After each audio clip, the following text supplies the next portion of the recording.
Ayan po. So, we're delving into a lot of perspective when it comes to instructional materials, teaching strategies, Mm. and such, so that we can gain knowledge on how we can effectively teach our students, specifically children with special needs po.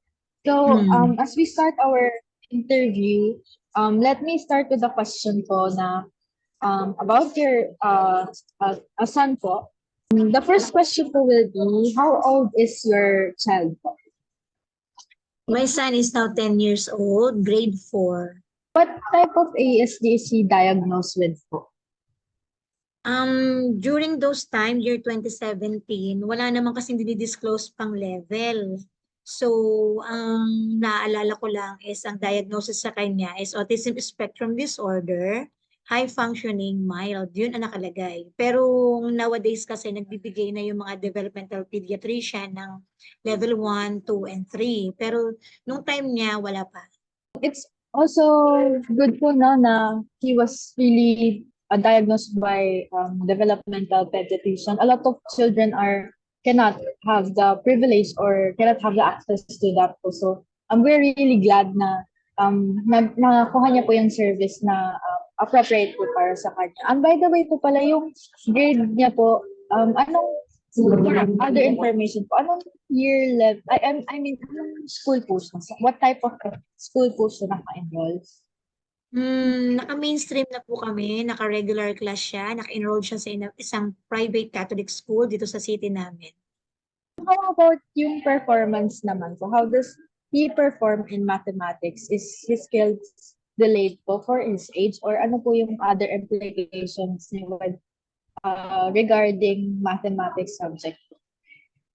So, ano lang ha, mag-disclaimer lang ako ha, hindi ako professional therapist or whatsoever. I'm just a mom and I am a teacher by profession for 20 years na. So, in my experience, yun lang yung kaya kong i-share. So, lahat ng mababanggit ko is based lang din sa aking personal experience and research. Because for in our journey for almost 7 years na-diagnose kasi siya kumbaga, I educate myself talaga para makita ko kung paano ko siya tutulungan. So when it comes to performance, very broad kasi ito. When we say performance, kasi typical kids perform differently in kids with autism. So pag sinabi kasi nating performance, wala siyang isang typical na adjective na masasabi natin to describe the child. When I say performance, kung i-level ko sa mainstream class, I can say that he performs similar to his peers. Hindi ko naman masasabing siya'y nabibehind sa typical kids. And then, ang skill kasi niya, with concern, I cannot say that it is delayed kasi sometimes nga ay may advance pa siyang performance compared sa mga typical kids. Matatalakay pa natin sa mga susunod na question, paano siya naging iba sa mga classmates niya. So, doon sa question mo yon, I could say na nakakapag-perform naman siya na maililibel ko naman sa kanyang age group. Opo, so that's good po na we observe it well naman po na yung performance niya is really aligned pa rin with his peers or yung age niya po. In accordance to that po, can you elaborate po more? How does his performance comparing po dun sa classmates niya, sa mga friends niya po? Like, how is it similar po or ano po yung nakita niyo na may difference? With Abe, since autism is a very wide spectrum, there are some who are diagnosed with autism na hirap sa academics. So, kay Abe naman, hindi kami masyadong nag-struggle when it comes to cognitive and academic concerns kasi meron naman siyang study habit. At ang grades naman niya ay okay. So kaya nga habang binabasa ko rin yung mga questions ko, sabi ko paano ko kaya i-deliver, sabi ko okay din na makita niyo yung iba't ibang klase para magkaroon kayo ng different facets ng mga bata na merong autism. So, anong pinagkaiba niya? When it comes to AIDS performance, saan ba siya naging iba? Studying sa academic-wise, I could say na wala akong problema kung usapang pag-aaral. Nagiging problema lang ay since si Abe or isa ito sa traits ng autism na concrete thinker sila. So they don't perceive informations like way we do. Okay, so we grasp information, we filter informations, pero since their brain are wired differently, they perceive and understand informations differently. So when it comes to class performance, ang nagiging problema is how he perceives the instructions inside the classroom. Makakadagdag pa yung dami ng estudyante and yung iba't ibang attention span and yung distractions inside the class. Kasi madali siyang mabore. Yun yung isa. Ayaw din niya ng paulit-ulit. Di ba ganun sila? Ayaw nila ng paulit-ulit yung ginagawa. And then, yung pagkuha ng instruction, literal kasi siya.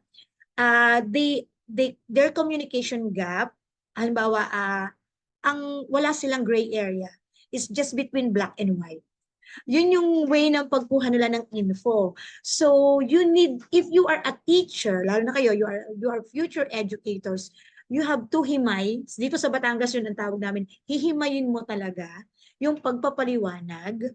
Hindi dahil mahina ang ulo nila o yung mga sinasabi natin mahina umintindi o dahil hindi nila nauunawaan yung gusto mong sabihin dahil hindi yun ang way na pag-unawa nila. So doon lang nagkakaroon ng problema. Pero once naman na yung tamang instruction ay naibigay mo, I told you they can finish the task immediately. Ayun, yun siya. I think Nads and I, yung group po namin, we can all agree po dun sa sinasabi niyo na task analysis na dapat i-chunk or hihimayin po talaga yung instructions sa kanila in order for them to follow. So, we also agree na meron po talagang may mga ASD, for example, po mga Asperger autism po, they're diagnosed with ASD pero can really function with cognitive po na well naman po. So, that's good po na-practice niyo po si Abe po, pangalan ng Abe, yung nickname niya po, na meron siyang study habit that is aligned with his age para hindi naman din po over yung na-exercise yung cognitive niya and it's also proper for his age po talaga. So it's good po na ganun po yung niya, yung habits niya po. So although good naman po yung record niya in terms of performing in academics, since yung we wanted to focus on problems or difficulties in mathematics. Meron po bang time that he fails in a quiz or like test po sa math and then ano po yung naging mahirap kay Abe na aralin in terms of mathematics? Saan po siya nahihirapan i-grasp na concept when it comes to mathematics po?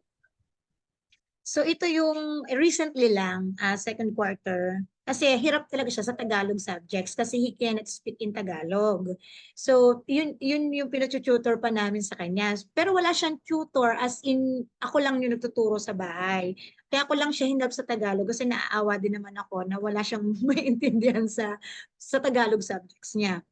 Then na-rattle lang ako, though okay naman, hindi naman siya big deal. Dahil nitong last exam, na-stress siya sa math. So I thought sa Tagalog subjects lang na-stress na rin sa Tagalog. Sabi ko, bakit? So when he got home, he cried daw, something like that, nagkukwento naman siya. And then when I asked the teacher, nagets ko at nagkwento rin siya, pinagtagmi ko yung kwento kung saan ko kasi I need to dig deeper kung ano yung reason para ma-address ko yung problema. So, nalaman ko na parang yung proctor ng exam, hindi yung mismo teacher nila kasi nag-change ng sked. So, parang ang sabi, okay, you have to finish this exam because we have a timer. So, the word timer triggers him. Okay? Triggers him in a way na, oh no, baka hindi ko matapos.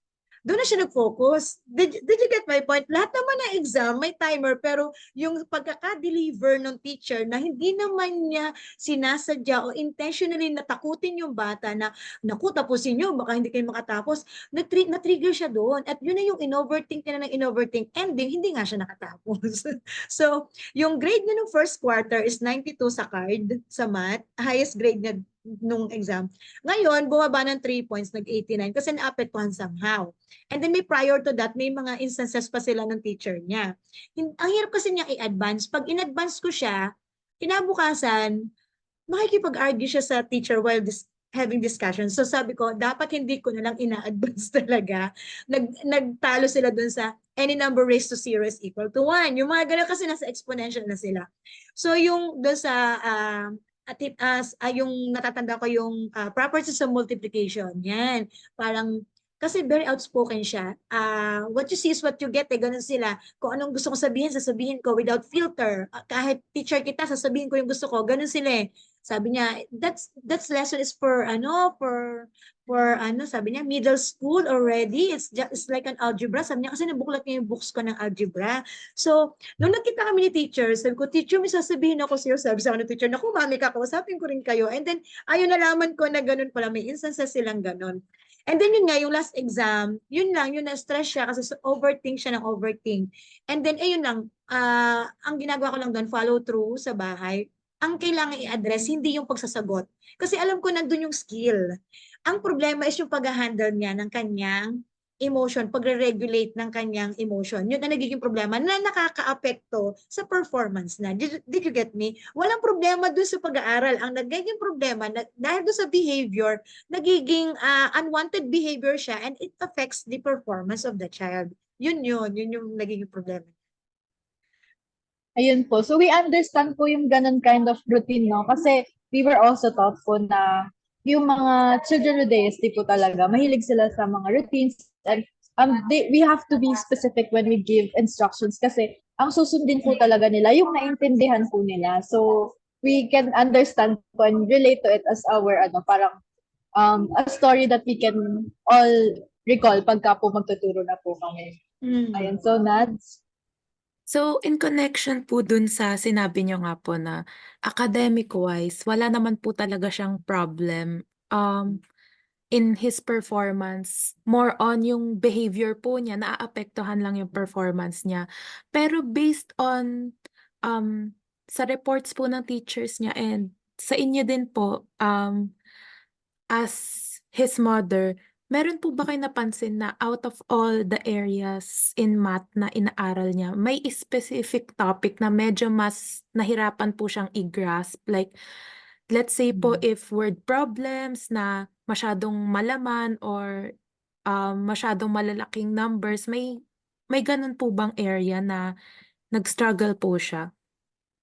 Sa malalaking numbers, kasi nung nakita ko, halimbawa kahit up to billion, kaya niyang i-write in words eh. Di ba may mga lessons? Kasi grade 4, mababaw pa naman yung lessons. Problem solving, nung first time niyang lumipat dito sa school na to, kasi second school na niya to, dahil nag-transition kami from smaller to bigger school, kasi di ba ganun, tinatransition natin sila para masanay. Nung first, kasi to, parang yung standard ng pag-aaral kasi dito sa pinasukan niya ngayon, talagang medyo mataas compared do sa dati niyang school.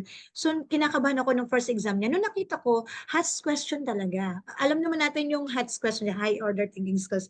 Then may multiple choices lahat. So, kung nagulat ako, nasasagutan niya. Nasasagutan niya, which is, in-expect ko, sabi ko nga, hindi ako nag-explain na makakalahati. Sabi ko, kasi baka mainip na magbasa, hulaan na lang niya yung ABC. Nasasagutan niya, natutuwa ako, kaya niya. Kasi doon sa dati niyang school, hindi ganun yung style ng exam.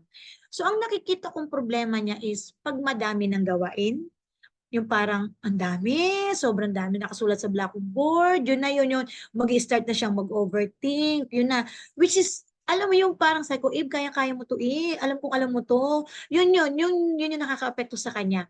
Pero kung ibibigay mo naman sa kanya ng magaan, maiintindihan naman niya, kagaya nung repeated division na, may division na may remainder. So parang nag-explain lang si teacher na hindi ko alam kung ano yung exactong words na sinabi para ang pagkaka-explain niya. Ang sabi ni teacher, pwede daw mag-add ng 0, then mag-add ng answer sa taas, which is gano'n naman talaga, di ba? Siguro na parang napahapyaw lang yung paliwanag. Alam niyo yung ginawa niya? Lahat ng sagot niya nilagay niya ng 0. Kasi siguro yung pagkakaintindi niya. So nagulat siya, nung siya nagka-0 siya. Ang sabi raw ng teacher, you should ask your mom and ask help to your mom when you got home. Natawa ako sa kanya, tapos sabi niya, nakikipagtalo siya sa akin, bakit daw siya mali? Eh, ang sabi nga daw ng teacher niya, pwede naman magdagdag ng zero. So, nagigets niyo ako na, parang may pagka Mr. Bean lang talaga na natatawa ako na, yun ang pagkakaunawa niya, nilagyan niya. Tapos pag uwi niya, syempre galit siya. So, I need to regulate his emotions. Sabi ko, kasi ganito siya. I explained to him one by one. Ayan naman, hinimay na naman ulit ni Inay. I show visual videos how to do it. And then, saka lang nagsigit, okay. Saka lang niya in-accept na, okay, mali nga ako. So, yun yung mga ganun. Ang struggle niya lang talaga is yung pagkuha siguro ng instruction, nagmamadali, parang gusto niya agad simulan without, alam niyo yun, impulsive behavior na pagkakuha ng test paper, go, na hindi niya naiintindihan. Kasi halos yung mga mali niya, minsan sa mga works niya, ganun. Halimbawa, tama naman yung sagot niya, pero may additional na binigay na instruction si teacher, parang yung huli lang yung kinuha niya o yung una lang yung nakuha niya. Yun yung nakikita ko sa kanya. Ayun po. Thank you po for that thorough explanation kasi talagang na-realize po namin na it's really possible na yung other factors na nakaka-affect sa performance ng child and not really their cognitive abilities. So, dun po sa mga nabanggit niyong struggles ni Abe, ano po yung ginagawa ng teacher niya to address this issue? Like, para po hindi na siya ulit maulit, ganun po. Ang maganda naman doon sa school nila, though they are not all teachers are trained to handle. Kasi it is a Catholic school. Ang maganda lang sa kanila is inclusive sila, talaga nag-accept sila. Pero mahigpit din sila sa pag-accept. Kumbaga, yun dapat lang na talagang ready na for mainstreaming. Ang maganda sa kanila, the vice principal was, ang alam ko ay graduate siya ng teaching and then nag-master siya ng special needs education. So ang maganda, may background si school, how to handle. And nai-influence din yung ibang teacher how to handle also the kids at hindi ganun kadami yung bata. So natatawa na lang ako minsan, they know how to, alam niyo yung collaborate with one another.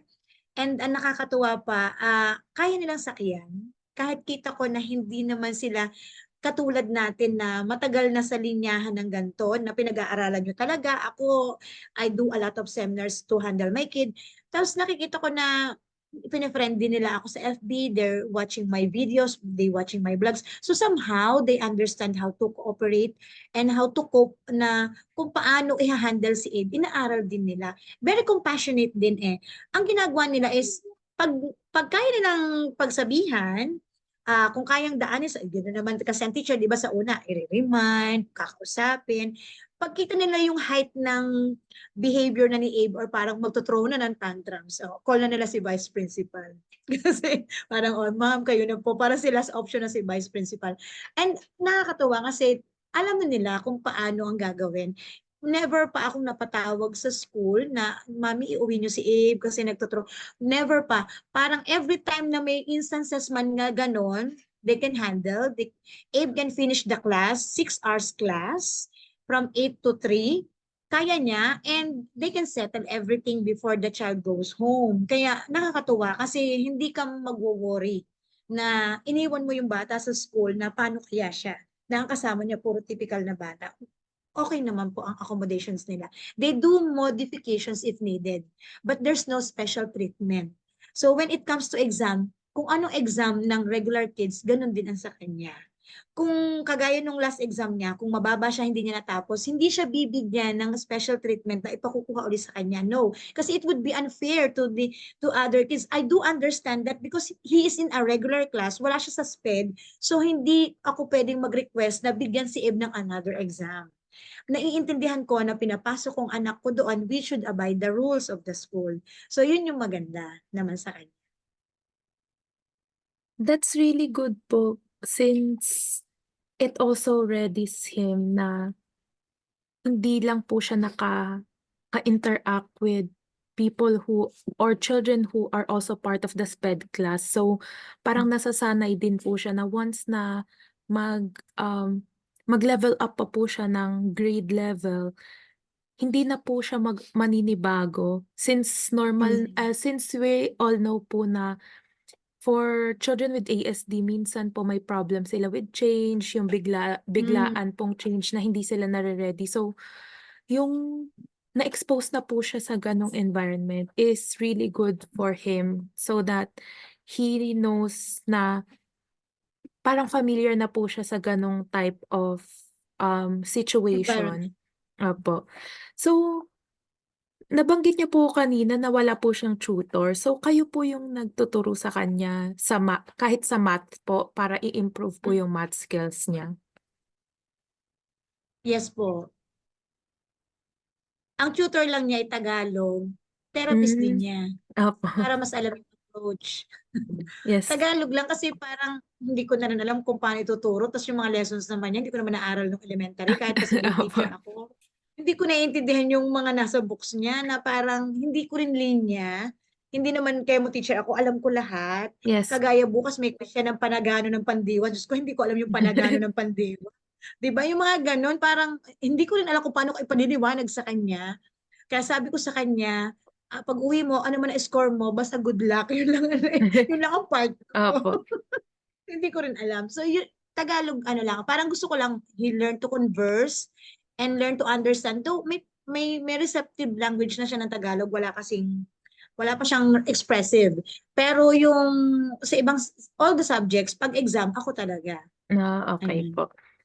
So, sa paggawa po niya ng mga math problems or ng mga math activities, gumagamit po ba sila ng assistive tools like calculator, counting sticks, yung mga ganun po, or talagang mano-mano po silang nagsosolve? Ganito siya. Pag younger kasi ang tools kasi, depende yan sa age, no? When he is younger, let's say, ano bang age kami nag-start ng magturuan? Kasi bago pa siya mag-school, may school na kami sa bahay. Ganun ang ginawa ko. Hindi ko pa alam na magkaka-ASD siya. I was, very ako sa pagtuturo sa anak ko. Maaga ko siya minulat sa pag-aaral. So, yung counting, nag-start kami doon sa mga video lessons kasi hindi ko alam na madadiagnose, expose din siya sa screen time. Tapos ay nagre-recite siya ng 1 to 10 kasi pinapapanood ko siya ng mga, alam niyo yung mga songs na pambata. And then yung counters, bihira kaming nakagamit ng counters, yung mga sticks, which is yung ginagamit ngayon. May abacus dito, pero nilalaro niya lang. Hindi ko rin alam kasi kung paano siya gamitin. Kung paano ko ituturo sa kanya na maiintindihan niya. Ang mas nakatulong kay Abe is visual kasi visual learner si Abe. Inalam ko rin kasi yung strength muna niya bago ko dinalihan ng turo kasi mahirap magturo na hindi mo alam kung ano yung weakness and strength ng anak mo. So siguro sabi nila advantage na nga daw dahil teacher din ako, I already help my pamangkins during their school days and Abe was the last apo in my family. So I already know how to teach those mga topics na yun sa math.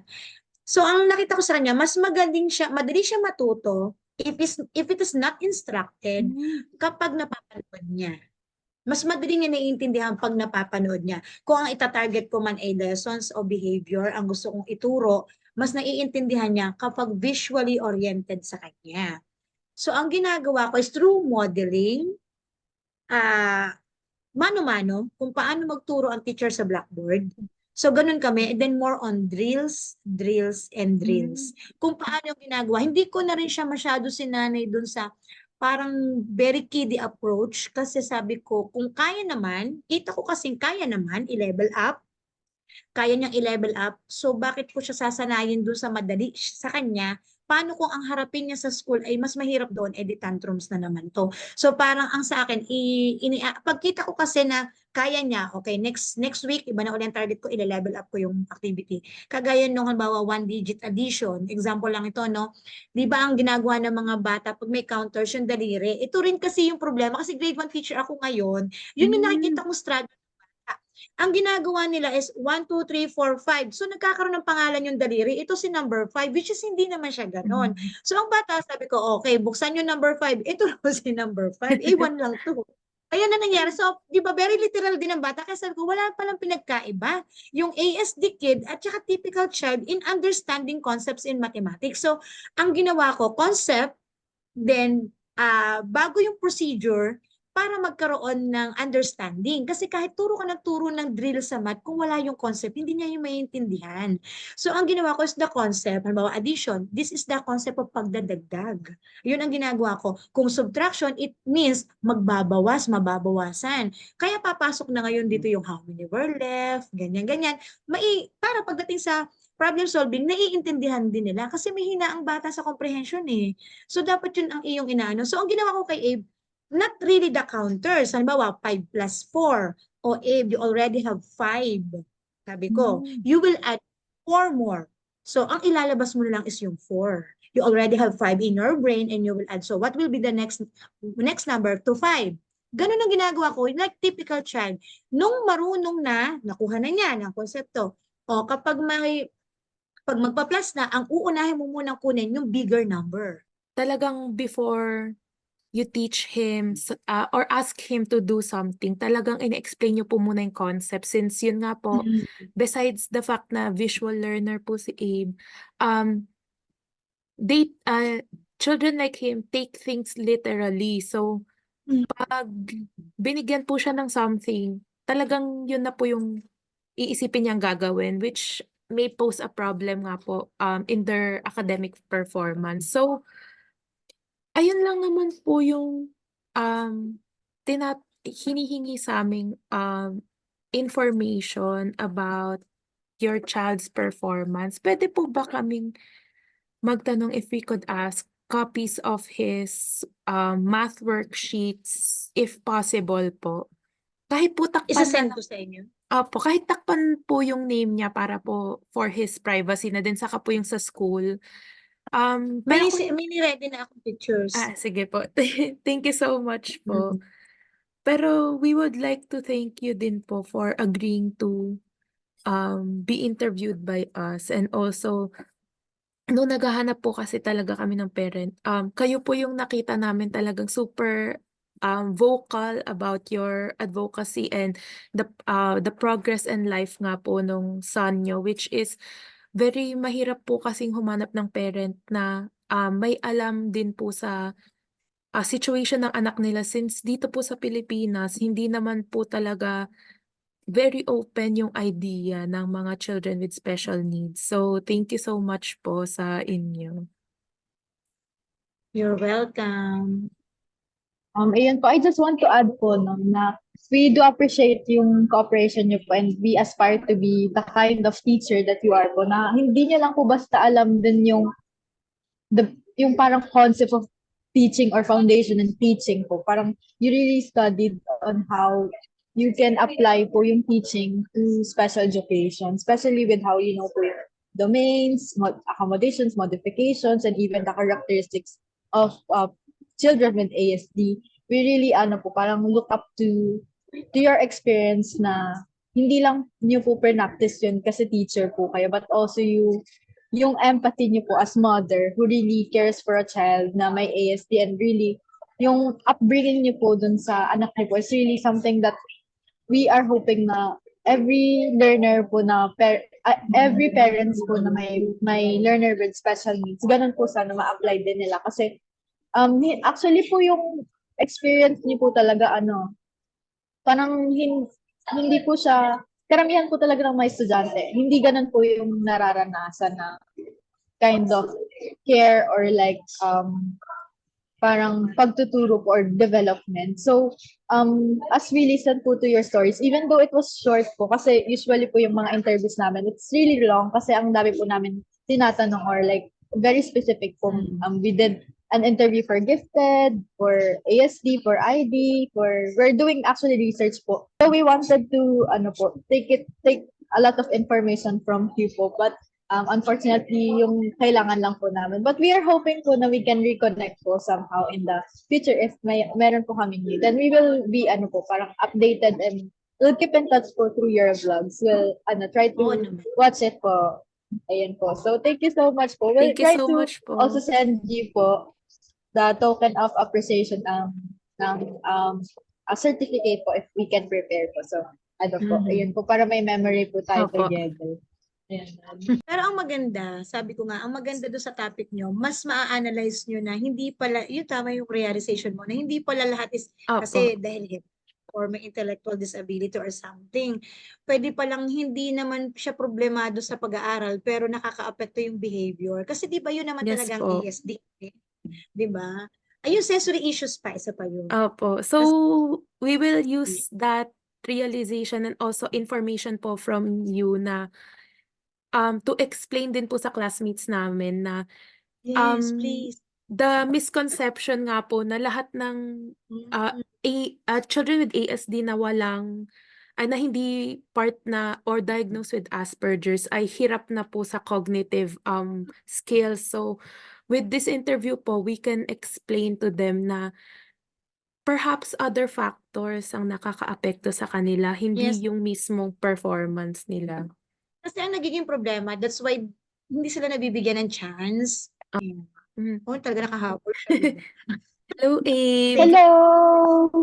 Hi, Abe! Hello. You say thank you. Thank you. Thank you din Thank po. you for also for letting your mom and class teacher join us for the interview. Thank you po. Yeah. Pipicture Thank you daw so tayo. much po. Ay, sige po. Sige Wait lang. po. Ay, 1, Sabi, 2, 3.